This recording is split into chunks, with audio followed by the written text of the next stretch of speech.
Salut à tous et bienvenue sur ma chaîne éducative. Aujourd'hui, on se plonge dans une œuvre incontournable du théâtre français, Antigone de Jean Anouilh. Dans cette vidéo, je vais vous présenter un sujet de production écrite avec une correction détaillée, alors restez bien jusqu'au bout. Niveau baccalauréat, examen de français, production écrite, extrait d'Antigone de Jean Anouilh, pages 119-120 du roman. Je répète, pages 119 et 120 du roman. Le sujet de la production écrite, je lis le sujet. La mort est-elle une fin ou une transformation? Dans un texte argumentatif, développez votre point de vue en vous appuyant sur des exemples littéraires ou des expériences personnelles. Je répète le sujet. La mort est-elle une fin ou une transformation? Dans un texte argumentatif, développez votre point de vue en vous appuyant sur des exemples littéraires ou des expériences personnelles. Les critères de la correction: conformité à la consigne, respect du sujet et du type de texte demandé, cohérence de l'argumentation, organisation du texte, la correction de la langue, le vocabulaire précis et varié, syntaxe correcte, orthographe et conjugaison maîtrisée, mise en page et ponctuation. Passons maintenant à la correction de la production écrite possible. La mort, ultime étape de l'existence, intrigue et effraie l'humanité depuis toujours. Est-elle une fin absolue, marquant l'extinction de toute conscience, ou constitue-t-elle une transformation, un passage vers un autre état?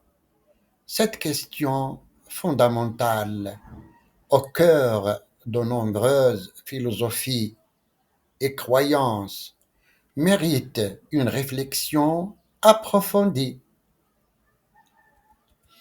D'un côté, la science et la biologie définissent la mort comme l'arrêt irréversible des fonctions vitales, entraînant la décomposition du corps et la cessation de toute activité cérébrale.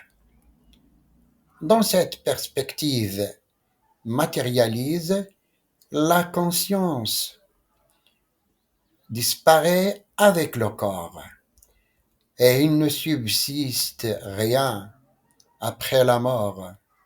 L'expérience du deuil renforce cette vision.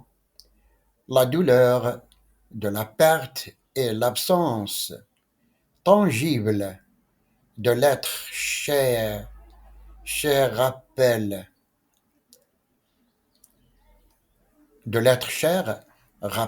avec brutalité l'aspect définitif de la mort.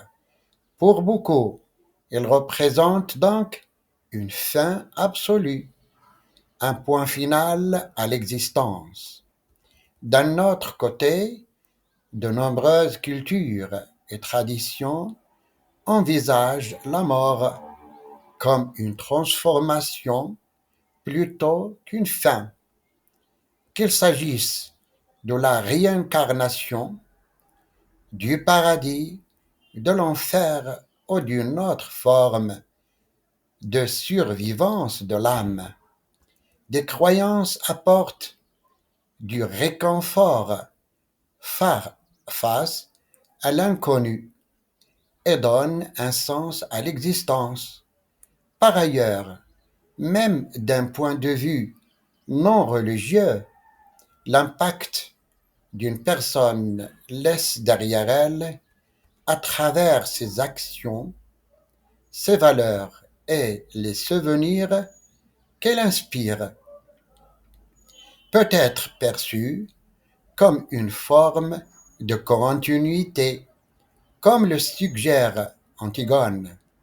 L'influence d'un individu ne s'éteint pas forcément avec sa disparition. Ses idées et son héritage continuent de vivre au-delà de sa propre existence. En définitive, la question de savoir si la mort est une fin ou une transformation demeure ouverte et subjective.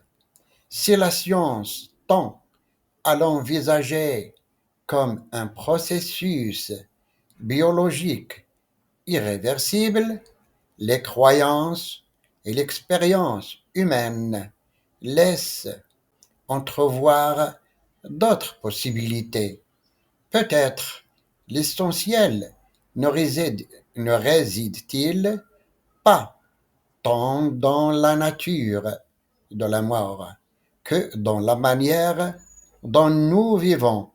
Laisser une empreinte durable, marquer les esprits par nos actes et nos valeurs, c'est peut-être là le véritable moyen de transcender la finitude de notre existence. C'est fini. J'espère que cette vidéo vous a aidé à mieux comprendre cet extrait d'Antigone et à vous préparer efficacement pour votre examen. Likez, abonnez-vous et activez la cloche pour ne rien manquer des prochaines vidéos. À très bientôt sur la chaîne éducative.